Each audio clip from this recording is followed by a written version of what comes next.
Hello guys. आप सभी का हमारे इस YouTube चैनल पर स्वागत है। और आज यहाँ पे हम पढ़ने वाले हैं हिंदी क्लास 12 युवक भारती का जो 11वां चैप्टर है, कोख जाया। तो इसके बारे में हम पढ़ने से पहले जो इसके लेखक है, मूल लेखक और अनुवादक, मूल लेखक का मतलब है जिन्होंने ये कहानी लिखी है, और अनुवादक यानी जिसको ये जो हिंदी में जिसने अनुवाद किया है वो, ठीक है। तो अभी हम यहाँ पे जो कोख जाया है इसके बारे में पहले देख लेते हैं कि इसका जो शीर्षक है इसका मतलब क्या है, ठीक है। तो आपको अगर बिना शीर्षक के मैं पढ़ाऊंगा तो आपको इतना इंटरेस्ट नहीं आएगा। तो सबसे पहले हम जो इसका शीर्षक है, जो कोख जाया, इसके बारे में हम पढ़ लेते हैं। उसके बाद हम लेखक का परिचय पढ़ेंगे। तो यहाँ पे क्या है इसका मतलब, वर्तमान मानव समाज में केंद्र में धन, विलासिता, सुख सुविधाओं को स्थान प्राप्त हो चुका है।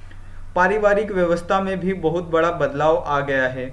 पैसे ने रिश्तों का रूप धारण कर लिया है, जो रिश्ते निरर्थक होते जा रहे हैं। यही कारण है कि दिलीप अपने पिता की मृत्यु के पश्चात माता पिता को का घर बेचकर सारा पैसा अपने नाम कर लेता है और अपनी मां को अपने साथ विदेश ले जाने के बदले हवाई अड्डे पर निराधार हालत में छोड़ देता है। मां, जो एक आईएएस अधिकारी की पत्नी है, वृद्धाश्रम में रहने को अभिशाप्त हो गई है। शायद यही नियति है आज के वृद्धों की। लेखक के अनुसार मनुष्य की इस प्रकृति को बदलना होगा और रिश्तों को सार्थकता प्रदान करनी होगी। तो यहाँ पे जो इसका कोख जाया, यानी कोख जाया का मतलब होता है, अगर एक माँ होती है, उसके कोख से अगर कोई बच्चा पैदा होता है, अगर वो बच्चा बड़ा होकर उसके काम ना आए, तो इसके लिए यहाँ पे क्या लिखा है कि कोख जाया, यानी जो कोख का जो दर्द है, उतना पालन पोषण है, वो सब जाया गया है। जाया यानी मतलब बेकार गया, उसका कोई मतलब नहीं निकला। तो इसके लिए यहाँ पे ये शीर्षक दिया गया है, ये टाइटल रखा गया है। अभी हम इनके जो लेखक हैं, पहले तो मूल लेखक हैं श्याम दरहिरे, इनके बारे में देखते हैं। उसके बाद अनुवादक है वैद्यनाथ झा जी, ठीक है। तो श्याम दरहिरे जी का जन्म 19 फरवरी 1954 को बिहार के मधुबनी जिले में हुआ। आप मैथिली भाषा के चर्चित रचनाकार माने जाते हैं। मैथिली भाषा में कहानी, उपन्यास तथा कविता में आपने अपनी लेखिका का श्रेष्ठतम सिद्ध किया है। आपने कनुप्रिय काव्य का मैथिली भाषा में अनुवाद किया है। आपकी समग्र रचनाएं भारतीय संस्कृति में आधुनिक भावबोध को प्रभावित करती है। परिणामतः आपकी रचनाएं पुरानी और नई पीढ़ी के बीच सेतु का कार्य करती है। आपका समस्त साहित्य मैथिली भाषा में रचित है तथा संप्रेषणीयता की दृष्टि से भाव एवं बोधगम्य है। आपकी सहज और सरल मैथिली भाषा पाठकों के मन पर दूर तक प्रभाव छोड़ जाती है। प्रस्तुत कहानी का हिंदी में अनुवाद वैद्यनाथ झा ने किया है। तो यहाँ पर कविता का परिचय भी हमने देख लिया है। आप एक बार इसको भी पढ़ लीजिए, उनकी प्रमुख कृतियाँ क्या है, क्योंकि ये क्वेश्चन पूछा जाता है, ठीक है। उसके बाद हम जो इसका पाठ है, मूल पाठ, वो हम पढ़ते हैं। तो इस कहानी में जो वृद्धा महिला है, उसके बारे में इसको केंद्रित करके ये कहानी लिखी गई है।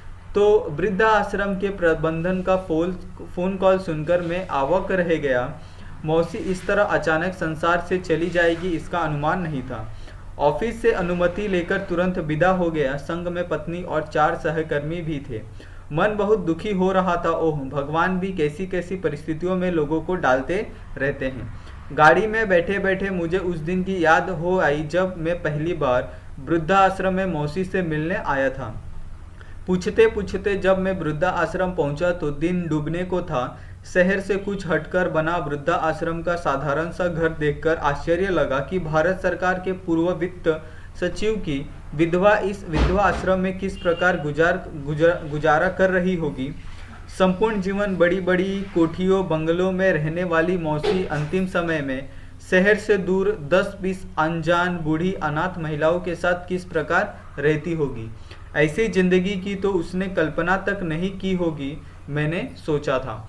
तो यहाँ पर जो क्या बोलते हैं, एक तरह से कहें तो यहाँ पर जो बच्चे बड़े होने के बाद किस तरह से अपनी माताओं को अलग कर देते हैं, तो यहाँ पे वही बात यहाँ पे कही गई है कि जिस तरह से वृद्धा आश्रम में जो महिलाएं होती है वह कुछ ना कुछ कारण से वहाँ पे आई होती है। बहुत से जो कारण हो सकते हैं, एक तो उनके फैमिली नहीं हो सकती, या फिर उनको अपने परिवार द्वारा निष्कासित किया गया हो, निकाला गया हो। तो ऐसे बहुत से जो रीजन होते हैं जिसके कारण वृद्धा आश्रम में महिलाएं आती हैं। तो इन्हीं सब कारणों के कारण जो वृद्धा आश्रम है आज हमारे देश में चल रहे हैं, परंतु ये जो वृद्धा आश्रम है ये चलना नहीं चाहिए। सामने एक बोर्ड लगा था जिस पर अंग्रेजी में लिखा था मातेश्वरी महिला वृद्धा आश्रम। दीवार पर एक स्विच लगा हुआ दिखा, उसको दबाने से लगा कि अंदर कोई घंटी घनघना उठी। कुछ ही पलों के बाद फाटक का छोटा सा भाग खिसककर एक व्यक्ति ने पूछा, क्या बात है श्रीमान, मुझे मिसेज गंगा मिश्र से मिलना है। मैंने कहा, आपका नाम? रघुनाथ चौधरी। आगे है, ठीक है आप यहीं प्रतीक्षा कीजिए, मैं उनसे पूछ लेता हूं कि वे आपसे मिलना चाहती हैं या नहीं। यह कहकर उस व्यक्ति ने फाटक फिर से बंद कर दिया। लगभग 10 मिनट तक मैं कार में बैठा प्रतीक्षा करता रहा, तब जाकर वह गेट खुला और मैं कार सहित अंदर दाखिल हुआ। बाहर से बहुत छोटा दिखने वाला यह वृद्धा आश्रम अंदर से काफी बड़ा था। मन में संतोष हुआ कि मौसी अनजान लोगों के बीच तो अवश्य पड़ गई है, परंतु व्यवस्था बुरी नहीं है। कार पार्क करने के बाद उस व्यक्ति के साथ विदा हुआ। मिसेज गंगा मिश्र जिस दिन से यहाँ आई है तब से आप प्रथम व्यक्ति हैं जिसने उन्होंने मिलना स्वीकार किया है। वह व्यक्ति चलते चलते कहने लगा, कैसे कैसे लोग कई कई दिनों तक आकर गिड़गिड़ाते रहे और लोग लौट गए, परंतु मैडम टस से मस नहीं हुई। अभी जब मैंने आपका नाम कहा तो वे रोने लगी। मैं प्रतीक्षा करता खड़ा था। थोड़ी देर बाद आंसू पोंछकर बोली, बुला लाइए। मैंने कोई जवाब नहीं दिया। वे आपकी कौन होगी?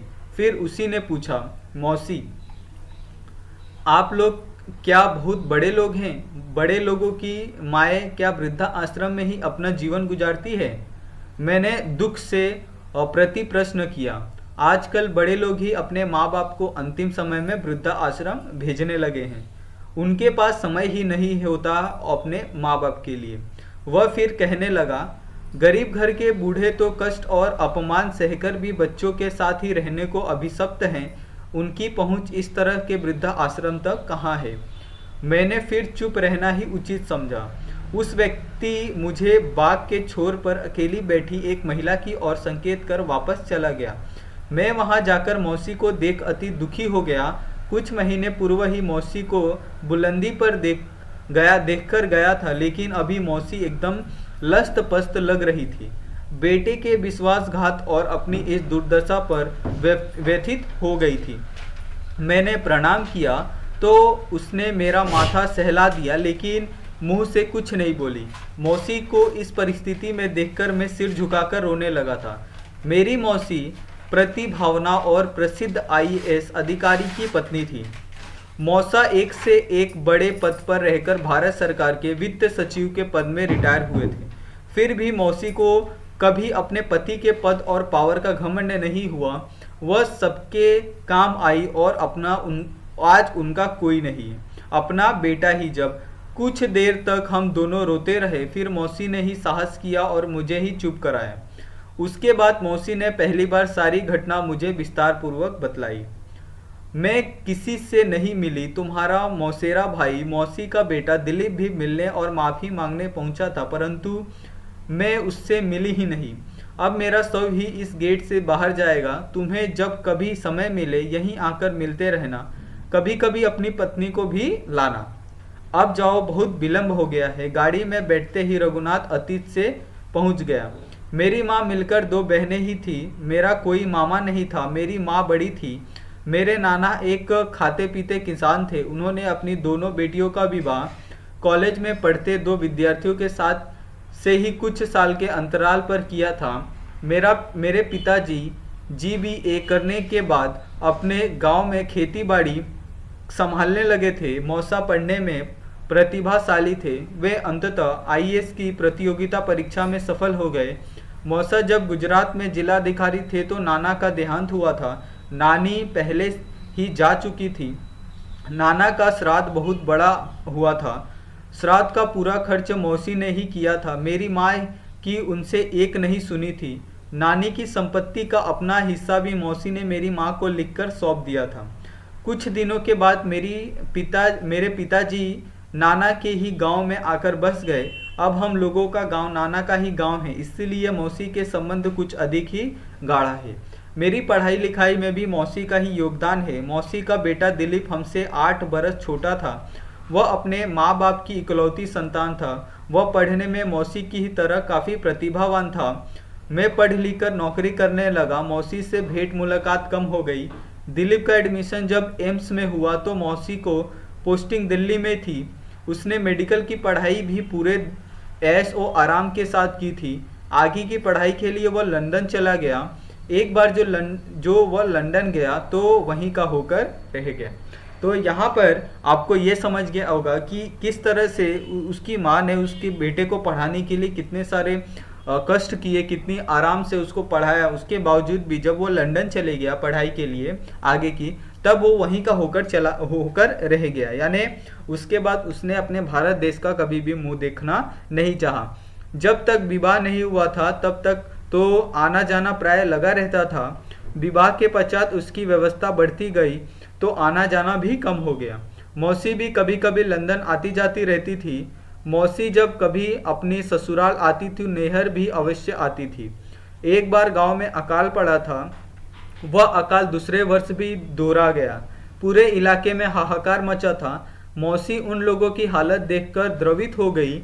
उसने अपनी ससुराल से सारा जमा अन्न मंगवाया और बाजार में भी आवश्यकता अनुसार क्रय करवाया। तीसरे ही दिन से भंडारा खुल गया। मौसी अपने गांव की ही नहीं बल्कि पूरे इलाके की आदर्श बेटी बन गई थी। मैं बर्लिन में था कि यहाँ बहुत कुछ घट गया। जीवन के सभी समीकरण उलट पुलट गए। मौसा अचानक हृदय गति रुक जाने के कारण चल बसे, यानी हार्ट अटैक के कारण मौसी का जो जीवन था एकाएक ठहर सा गया। मौसा का अंतिम संस्कार दिलीप के आने के बाद संपन्न हुआ था। मौसा के श्राद्ध उनके गांव में जाकर संपन्न किया गया। वे लोग जब गांव से वापस आए तो दिलीप का ढंग बदला हुआ था। वह पहले मौसा की पेंशन मौसी के नाम से ट्रांसफ़र करवाने और लंदन ले जाने के लिए वीजा बनवाने में काम में लग गया। उसी के बहाने उसने मौसी से कई कागजातों पर हस्ताक्षर करवा लिए। मौसी उसके कहे अनुसार बिना देखे सुने हस्ताक्षर करती रही। उसे भला अपने ही बेटे पर संदेह करने का कोई कारण भी तो नहीं था। जब तक वह कुछ समझ पाती उसका जमीन मकान सब हाथ से निकल चुका था। दिलीप ने धोखे से उस मकान का सौदा 8 करोड़ रुपए में कर दिया था। मौसी को जब इसका पता चला तो उसने एक बार विरोध किया, परंतु दिलीप ने यह कहकर चुप करा दिया, जब तुम भी मेरे साथ लंदन में ही रहोगी तो फिर यहाँ इतनी बड़ी संपत्ति रखने का कोई औचित्य नहीं है। दिलीप ने लंदन यात्रा के पूर्व घर की लिखा पढ़ी समाप्त कर ली। घर की सारी संपत्ति औने पौने दामों में बेच डाली। मौसी अपनी सारी गृहस्थी नीलाम होते देखती रही। उसकी आंखों से आंसू पोंछने का समय किसी के पास नहीं था। वे तो रुपये सहेजने में व्यस्त थे। बाप का मरना दिलीप के लिए लॉटरी निकलने जैसा था। उसे लंदन में अपना घर खरीदने में आसानी हो जाने की प्रसन्नता थी। वह अपने प्रोजेक्ट पर काम करता रहा और मौसी पल पल उजड़ती रही। फिर लंदन यात्रा की तिथि भी आ गई। सभी लोग 2 टैक्सियों में एयरपोर्ट पहुंचे। अंदर जाने के बाद मौसी को एक कुर्सी पर बैठाते हुए दिलीप ने कहा, तुम यहीं बैठो, हम लोग लगेज जांच और बोर्डिंग करवा कर आते हैं। इमिग्रेशन के समय साथ हम सब साथ हो जाएंगे। जब काफ़ी समय बीत गया तो उसे चिंता होने लगी कि बेटा बहू कहाँ चले गए, लगेज में कोई झंझट तो नहीं हो गया। वह उठकर अंदर के गेट पर तैनात सिक्योरिटी के पास जाकर बोली, मेरा बेटा दिलीप मिश्रा लंदन के फ्लाइट में बोर्डिंग करवाने गया था। मुझे यहीं बैठने बोला था, परंतु उसे गए बहुत देर हो गई है। वह कहाँ है, इसका पता कैसे चलेगा? आपका टिकट कहाँ है? सिक्योरिटी ने पूछा। मेरा भी टिकट उसी के पास है। आपकी फ़्लाइट कौन सी है? तो उसने कहा, ब्रिटिश एयरवेज। ठीक है, आप बैठिए, मैं पता लगाकर आता हूँ। कहकर वह ऑफिसर बोर्डिंग काउंटर की ओर बढ़ा। मौसी फिर उसी कुर्सी पर आकर बैठ गई। थोड़ी देर के बाद एक सिपाही आकर मौसी से बोला, मैडम, आपको हमारे सिक्योरिटी इंचार्ज ऑफिसर ने ऑफिस में आकर बैठने को बुलाया है। ऐसा क्यों? मौसी ने आश्चर्य से कहा। मुझे पता नहीं, सिपाही बोला। मौसी का मन किसी अनहोनी आशंका से अनुकला उठा। वह विदा होने लगी तो उस सिपाही ने पूछा, आपका लगेज कौन सा है? अब मौसी की नज़र पहली बार बगल में दूसरी ओर घुमाकर रखी एक ट्रॉली की ओर गई। उस पर मात्र उसका सामान इस प्रकार रखा था ताकि उसकी नज़र सहज रूप से उस पर नहीं पड़े। वह सिपाही ट्रॉली चलाते हुए मौसी के साथ चल पड़ा। सिक्योरिटी ऑफिस में 7-8 ऑफिसर जमा थे। सभी चिंतित दिखलाई दे रहे थे। मौसी के प्रवेश करते ही वे सभी उठकर खड़े हो गए। मौसी को बहुत आश्चर्य हुआ कि उन लोगों को मेरा परिचय कैसे पता चल गया। मौसी के बैठने के बाद एक अफसर बोला, मैडम, मैं आपको एक दुखी बात बताने जा रहा हूँ। क्या हुआ? मौसी ने चिंता से अकुलाते हुए पूछा। आपका बेटा आपको यहीं छोड़कर लंदन चला गया है। उसने आपका टिकट सरेंडर कर दिया है, वह अफसर बोला। इसका क्या अर्थ हुआ? मौसी ने अविश्वास और आश्चर्य से पूछा। तो यहाँ पर किस तरह से बेटे ने अपनी माँ को एयरपोर्ट छोड़कर उसका सामान उसके ही बगल में कहीं छुपाकर वो किस तरह से बोर्डिंग करवाकर वो लंदन के लिए चला गया और अपनी माँ को जहाँ बैठा कर रखा था वहीं पर वो छोड़कर उसका टिकट सरेंडर करके और अपनी माँ को अकेला छोड़कर वह लंदन भाग गया। इस तरह से उसकी माँ को जो धक्का पहुँचा था, आश्चर्य हुआ था, ये वो व्यक्त नहीं कर पा सकती थी।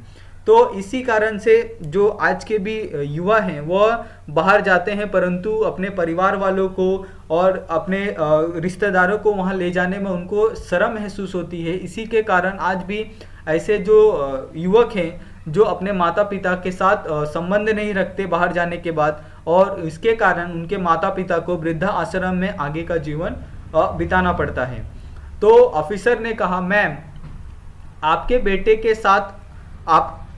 बेटे ने आपके साथ धोखा किया है। वो आपको यहीं बैठाकर छोड़कर लंदन चला गया है।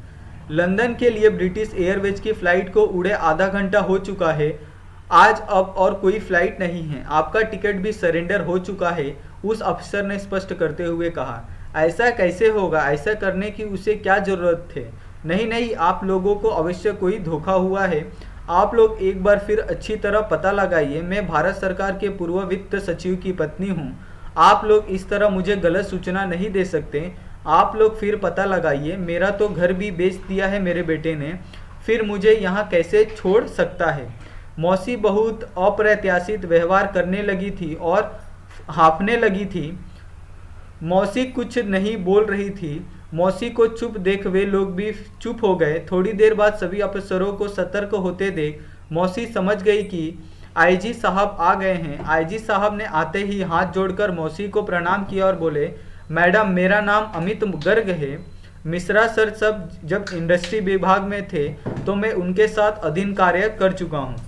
मिश्रा सर का बहुत उपकार है इस विभाग पर। मुझे सब कुछ पता चल चुका है। आपका आदेश हो तो दिलीप को हम लंदन एयरपोर्ट पर ही रोक लेने का प्रबंध कर सकते हैं। गर्ग साहब को देखते ही मौसी उन्हें पहचान गई थी परंतु चुप ही रही। बहुत आग्रह करने पर वह बोली, मैं किसी अच्छे वृद्धा आश्रम में जाना चाहती हूँ। आप लोग यदि उनसे मेरी सहायता कर दे तो आपका उपकार होगा। गर्ग साहब ने अपने वचन का पालन किया। उन्होंने ही मौसी को इस मातेश्वरी वृद्धा आश्रम में व्यवस्था करा दी थी। आईएएस एसोसिएशन ने भारत से लेकर इंग्लैंड तक हंगामा खड़ा कर दिया। मीडिया ने भी भारत की स्त्रियों और वृद्धाओं की दुर्दशा पर लगातार समाचार प्रकाशित किया और तथा बहस करवाई। इतने बड़े पदाधिकारी की विधवा के साथ यही बेटा ऐसा व्यवहार कर सकता है तो दूसरों की क्या हालत होगी। घर का खरीदार घर वापस करने और दिलीप सारा मूल्य वापस करने को तैयार हो गया। अंततः कुछ भी हो नहीं सका क्योंकि मौसी कुछ करने को तैयार नहीं हुई। दिलीप और उसके परिवार का मुंह देखने के लिए मौसी कदापि तैयार नहीं हुई। वह बहुत छटपटाया, बहुत गिड़गिड़ाया परंतु मौसी टस से मस नहीं हुई। उसने मेरे पास भी बहुत पैरवी की परंतु कोई लाभ नहीं हुआ। दिलीप को पश्चाताप हुआ कि नहीं यह तो मैं बता नहीं सकती परंतु वह लोक लज्जा से ढक अवश्य गया था। उसके बाद मैं प्रयास करने लगा कि इतनी बड़ी घटना के बाद भी मौसी का विश्वास जीवन के प्रति बचा रहे। फिर प्रत्येक रविवार पत्नी के साथ मौसी से मिलने आने लगा। प्रत्येक भेंट में मौसी एक सोहर अवश्य गाती थी और गाते गाते रोने लगती थी। ललन रे ऐसी लेह होरिया जन्म लेल वंश के तारल रे। ललना रे नारी जनन कृतार्थ, बांझी पद लुटछ रे। ललना रे सासू सोरा उलट नचैते, नंदनी गब ऐते रे। ललना रे कौन महावर्त ठानल, पुत्र हम पालो रे। मेरी पत्नी भी मौसी के संग सोहर गाने और रोने में मौसी का साथ देती थी। मैं भावुक होकर बगीचे की ओर निकल जाता था। आज अब उस अध्याय का अवसान हो गया है। मौसी लगभग 7 वर्ष इस आश्रम में बिताकर आज संसार में से चली गई है। इस अवधि में वह दिन भी 4 दीवार के बाहर नहीं गई, 4 दीवार के बाहर नहीं गई। एक बार तो अंदर आई तो आज अब उसका शरीर। ट्रस्ट के सचिव ने मुझे एक लिफाफा देते हुए कहा, गंगा मैडम दाह संस्कार करने का अधिकार आपको देकर गई है। शेष आप इस लिफाफे को खोलकर पढ़ लीजिए। लिफाफे में 2 पन्ने का पत्र और बिना तिथि का चेक था। वह चेक मेरे नाम से था जो अपने श्राद्ध खर्च के लिए उसने दिया था।